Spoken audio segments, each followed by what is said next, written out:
Well, once again, I'm joined by Ray Houghton to have a look at the second leg of the Republic of Ireland Estonia playoff game for Euro 2012. And firstly, Ray, surely it's all over from the first leg. Being realistic, and that's not putting down Estonia. Ireland are 4-0 up. They've only conceded 1 goal in the last 10. In qualifying, in 10 matches, they've only conceded 7 goals. So why all of a sudden people would think that Estonia are going to get 4, if not 5 goals against Ireland, I just don't see where they're coming from. So I think this is an outstanding opportunity. We've definitely done the right thing as far as the first leg's concerned. We got the goals at the right time. The sending off helped, no doubt about it. But the boys are in a fantastic position and should really, deliver on Tuesday night to go through to the Euros next year. Now, Ray, you would have been in positions like this where you've won comfortably in the away leg. You come back home. What's the mentality? How do teams approach these types of games? I've got to be honest with you, Will. We Ireland, we never do things easy. I don't think we've ever been in this situation before. That's why I think after the game on Friday, there was a lot of disbelief amongst the players because, firstly, in a playoff, we have never played the second leg at home. We've always played the first leg away. So this is something new to us. And it's just incredible. I mean, I've played in League Cup matches over 2 legs where you've had a comfortable first leg lead, and it's very difficult to get the mindset right. You think that you've already done the job. That's where you have to be professional, and there's no doubt with the manager in charge and Mr. Trapattoni, he will have the lads fully focused on the job in hand. He won't want any mistakes.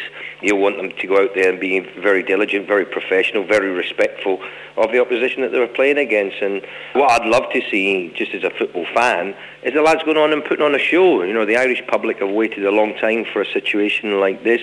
We haven't qualified for 10 years for a major championship. So this is our opportunity.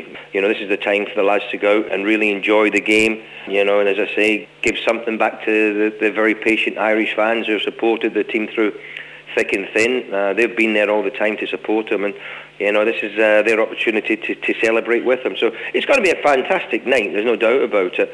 And I do expect the players to put on a bit of a show and win this game comfortably. For all that they won 4-0, Ray, it wasn't pretty to watch at times, that's for sure. So, would you like to see players like Fahy, Coleman, or even maybe McCarthy getting more of a chance in the side? He won't. I know what he's like. I know what the manager's like. He doesn't take anything. There's no chance he's taking with them. He will see this as another game.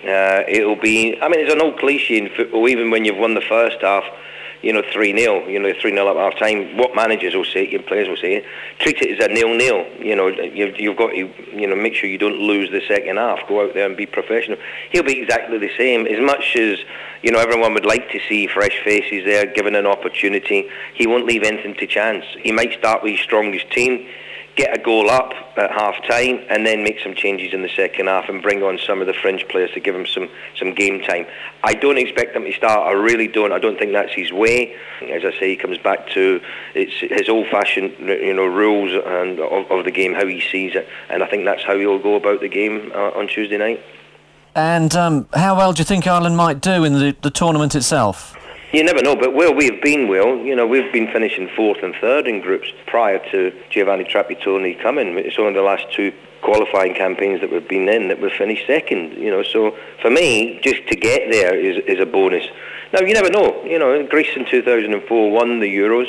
Anything can happen, and the players will realise, the likes of Shea Given, Richard Dunn, Damien Duff, Robbie Keane, this might be their last campaign, so I'm sure they'll treat it accordingly. They'll want to do very well. You're in the last 16, you got a chance. You got a chance when you make it through the group stage and you get through to the round after that, the knockout round. I think that'll be an achievement in itself. So, I honestly don't know how well the country could do, the team could do. All I'm delighted with, Will, is that for all the patience of the Irish fans, that they've got a reward, and the reward will be, in my opinion, Poland and Ukraine next year. Yep, it's going to be a party night on Tuesday, that's for sure, but still a job to do, as you pointed out there, Ray. And Giovanni Trapattoni is certainly familiar with tournament settings as well, which will be useful. And you mentioned 4 outstanding players there. We shouldn't forget that, I guess, that there are at least 4 outstanding players in the Irish team. Well, you were right, you were strong on Robbie Keane to score on Friday night. we got hit hard on that one, Ray, I have to say. Is there anything you like the look of for Tuesday night? Well, once again, I would go with Ireland with a clean sheet. You know, that's been remarkable when you look at around the world and see any nation that's had 9 clean sheets out of 10. I don't think there's another one out there. You know, I think that's how strong we've been defensively. It's something that the lads are very proud of. So I don't really see Estonia scoring a goal. And I think Ireland will win by 3 goals. I think we are more than capable of doing that. You've got to remember that they're going to be without their goalkeeper, Pareka. They're going to be without their skipper, Paroya, the centre half, and Stepanov, the other centre half. He's out. You know, both of them were red carded, rightly so, in my opinion. So they've got to find players to come in. Now they're playing for pride, nothing else, Estonia. You know, but I think already the scoreline on Friday would have hit them hard. You know, it knocked all the stuffing out of them completely. I think the game is too big for them because they probably didn't realise what a playoff actually, you know, meant to them all. You know, how you go about trying to win it. It was something new to them, and it was just too big a game. So I think Ireland will win comfortably if our attitude's right. As I've said before, the commitment's there. We've got more than enough ability in the team to beat them. Once again, it's hugely exciting. And Ray, no doubt you'll be at the game on Tuesday night. Enjoy the action, and many thanks for giving us your views on the big game coming up. And we look forward to catching up again soon. No problem, Will. Yeah, it's going to be a celebratory night, and it's one that's been a long time in coming, to be honest. You know, the Irish fans, as I say, have been fantastic. They've waited for a moment like this, and it'll be actually very enjoyable, Will, for once, to go into the commentators' booth where there's no pressure on. You know, you're just going to go in and enjoy yourself, and hopefully the lads turn on a great performance, and we're all very proud of them. And we get the 3 goals I think we should get, and the lads get another clean sheet, which Gibbon deserves as well. Once again, Ray, thank you very much indeed. Thanks, Will.